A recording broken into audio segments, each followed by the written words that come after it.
It's a big time release, you know.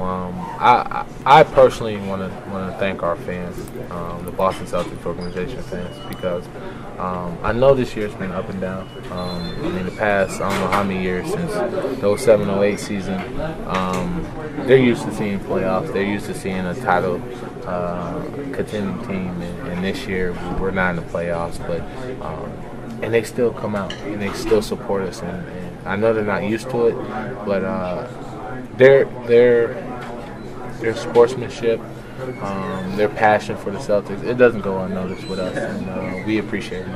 Okay, welcome back to the Garden Report. I am Jimmy Toscano, and this is Ben Watanabe from NESN.com. Read his stuff.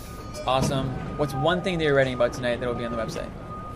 This is your plug. Oh, man. Lots. I'll be writing about Jared Sullinger thanking the fans. You might want to read that. Yeah, you the fans. He was very appreciative of you continuing to come to games, cheer for him, watching these videos, even though there's clearly not going to be anything happening Celtics-wise around this building after April 16th. No, and speaking of Jared Sullinger, we're going to get into our baller of the night for tonight's game. The Celtics won 106-103 over the Charlotte Bobcats. Kind of giving it away. And it was a good segue, so take it away. My baller of the night, which is apparently a thing, is Jared Sullinger. Huge down the stretch. This is a guy who's called it an honor to play against Joakim Noah. He said that he really enjoys playing against Kevin Love. He had to really love it tonight, playing against, really going tit-for-tat with Al Jefferson in the fourth quarter. Al went for 10 and 5 in the fourth. I believe Sully had 9 in the fourth. All of them coming after. He obviously sprained his ankle pretty badly. It was roughly a cantaloupe, I can say, in the locker room. Yeah. It's probably gonna he was limping. Probably gonna get a little bit bigger than that by the time that he gets to bed tonight. You might want to ice that up. But yeah, he was my baller of the night. Do you think he held his own tonight against Jefferson? From, let's say, from the 7-minute mark of the fourth quarter on, which is funny. I mean, that's when it's all started to unravel for the Celtics. Right. But that was when Sully turned it on to kind of keep the Bobcats at bay. I mean, yeah, you talked about Jefferson a week or two ago with Noah. I mean, he's really playing against the cream of the crop in terms of NBA centers. I mean, those are two guys that are going to be up for NBA, first team honors, along with Howard and maybe Cousins. Long shot, but it's either Noah. It seems like it's Noah is right up there, and Jefferson's right up there. And for Sullinger to get that experience at such a young age and hold his own for the most part, it's a good sign. Yeah, well, especially when you're talking about a guy. He's not only smaller, he's also dealing with a bad wheel. He's already got, he's got a bad back. He more than held his own, and I think that's people look at Jefferson and what he's grown into since he was traded away here. Not that anyone would ever trade what happened because of that trade. But I think that kind of gets into why people are a little bit scared when they look at this offseason as far as trading away young pieces. They're especially below the trade away Sullinger. I agree with you 100%. But that being said, if Kevin Love's available, you might have to pull that trigger because you saw what happened when they did it. You know what I mean? And if you play Sullinger 10 years from now on the Bobcats again, you just take it. But my baller tonight is going to be Phil Pressey. I thought that to find out on such short notice that you're going to be starting when you're kind of going through the day, knowing that you're the backup, you'll come in midway through towards the end of the first quarter, maybe even the second quarter, sparing minutes and try to just jolt the team any way you can. To try to change that mentality in about 45 minutes, man, it's tough to do. When he came in, he had 13 assists, made a couple nice plays. Obviously, at the end of the game, that offensive rebound tip to Bass was the play of the game. I mean, that made the Celtics. Not only that, but also him harassing Pargo out on the perimeter on defense, eventually diving, getting that steal, throwing ahead to Olynyk for the slow break. Absolutely. I won't call it the fast break. It was the slowest fast break I've seen.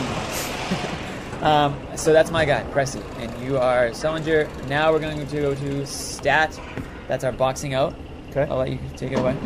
Boxing out. This is going to seem funny. The Celtics were minus 14 points in the paint. But I actually think that's a pretty good number against the Bobcats. The Bobcats do play great defense, but they do it in kind of a weird way. They don't really defend the three-point line all that well. They don't force a ton of turnovers. They just really keep you from getting the easy ones. And that's why when you look at it and you say, okay, Bobcats 50-36 advantage in points in the paint, that 36 points is actually pretty good to get against them. And it was obviously huge with Sullinger down the stretch.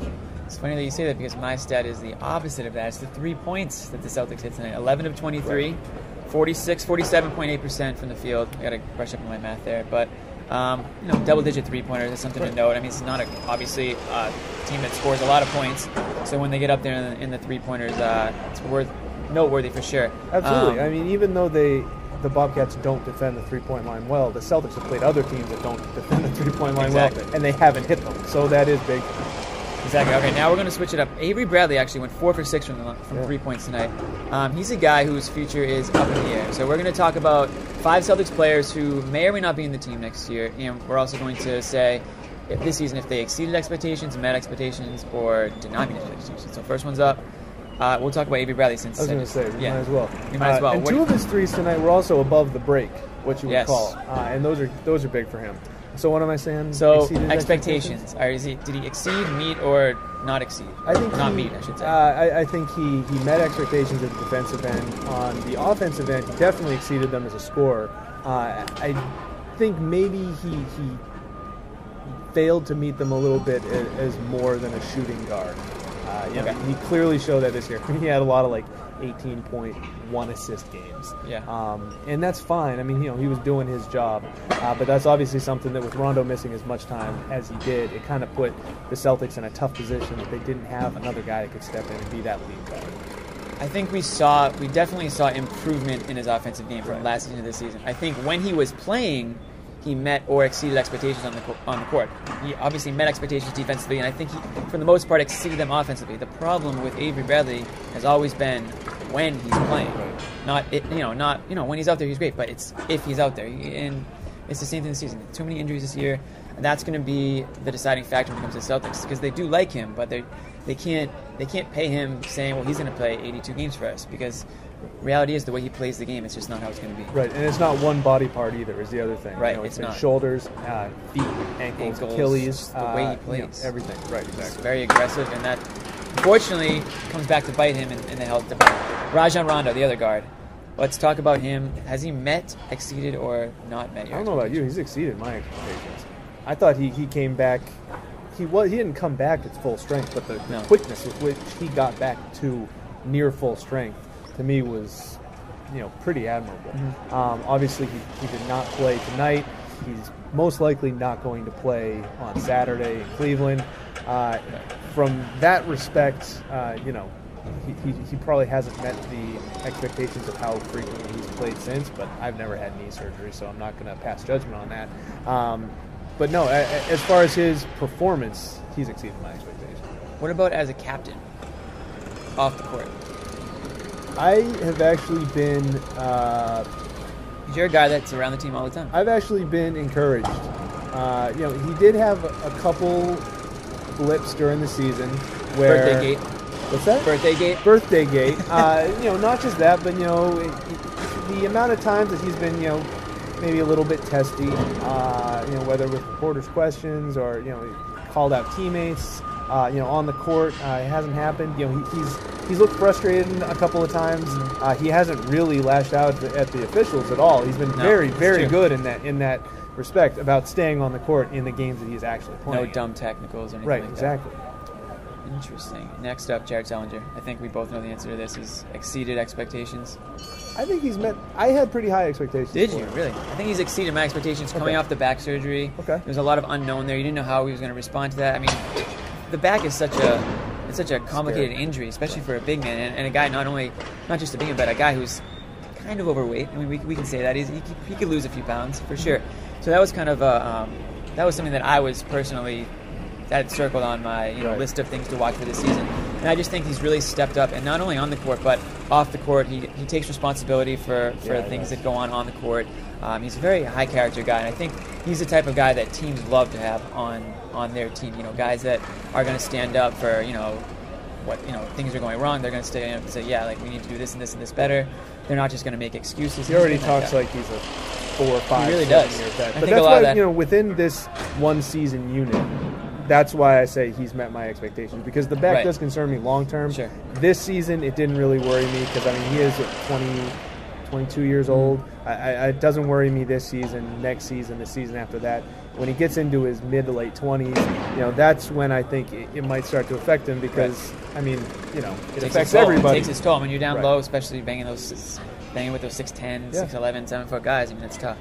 Real quick, we have 2 left. Jeff Green. Same thing. Where were your expectations coming into the season? My expectations were not very high. So I guess, where they were. Yeah, I guess you could say he hasn't met expectations. I would say he's pretty much delivered exactly what I thought he would, which is kind of be exposed a little bit as a de facto number 1 option. Do you think he's met Danny Ainge's expectations? At what point? At the point of the trade, at the point of the I guess the signing, 4 years, $36 million. No. I don't think so either. I think that Danny Ainge now knows what he has in Jeff Green, and he says that Jeff Green needs help. He can't do it himself. I don't think anybody expected Jeff Green to be like a distant number 3 type guy. You know what I mean? I feel like that's what he is. I don't think he's obviously not a number 1 guy. I don't think he's a number 2 guy either. He's a guy who needs two, maybe even 3 guys helping him out. One thing that was really instructive to me was that Danny Ainge, when he was doing the color commentary for TV the other night, he was really critical in areas. He was critical of Rondo, he was critical of Avery Bradley, he was critical of Jared Sullinger's conditioning at times. When it came up to Jeff Green, he was very, very complimentary, very, very optimistic, very, very defensive. You know he's going into his final year of his contract. And that's to me, when you talk about the guys that Ainge really has confidence in, that he believes he can work with, that can take the criticism, that can improve their games, and then it comes to a guy who clearly has some things in his game he needs to address. He couldn't have said more nice things about it. Kelly Olynyk, rookie, technically a lottery pick. I'll say he's met my expectations. Yeah, me too. I didn't have high expectations for the guy. I didn't know a whole lot about him coming out of college. I heard he was a big guy who could shoot. He can stretch the floor. I think what we saw out of him the first maybe 2/3 of the year is when he was just too scared to shoot, which happens with rookies. I mean, you're coming into the NBA, the bright lights, the fans. You look at all these stars around you, and you don't want to miss, so you don't shoot. But I think now he takes a look at the team's record. Brad Stevens has probably drilled it into his head so many times. Shoot the ball. We're getting you open looks.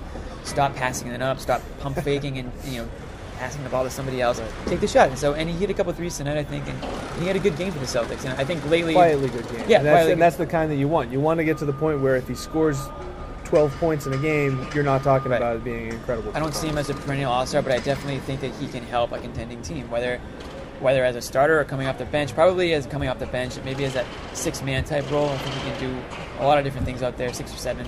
The thing that I think people need to remember about these guys is that health is always a part of it. As you mentioned, he came into the season as he's trying to pick up the speed of the game, learn the offense, learn the system, get off the schneid of just shooting the ball, and then he had the ankle injury. Yeah. And that just compounds things, because then not only are you trying to learn your head, then your body isn't right. He had to miss some time. He has to get back out there, get healthy again. I don't think that we should understate the fact that, yes, these guys have mental things to figure out, but through it all, they're also dealing with aches, pains, sprained ankles, knees, whatever, that obviously make it even harder. It's been a tough rookie year for a guy like Olynyk, who's obviously used to winning at Gonzaga. I think going through this right now, in the moment, it's tough on these guys. Tough on Sullinger, tough on Olynyk, tough on, even the veterans, especially on the veterans like Rondo and Bass. But the guys who will remain, I think they're all going to be stronger next year because of this season if they stick together. And we are going to be stronger next season as well because it's been a tough year for us too. What I mean? That don't kill me. Yeah, what doesn't kill me makes me stronger. Absolutely. So hopefully you guys are still watching. If you are, I know that you guys are a lot stronger for sticking with us that whole time. For Ben Watanabe, hurry up now. For Ben Watanabe at Nesson.com, who is still going to keep singing that rap song. I'm Jimmy Toscano. Thanks for watching. Talk to you guys later.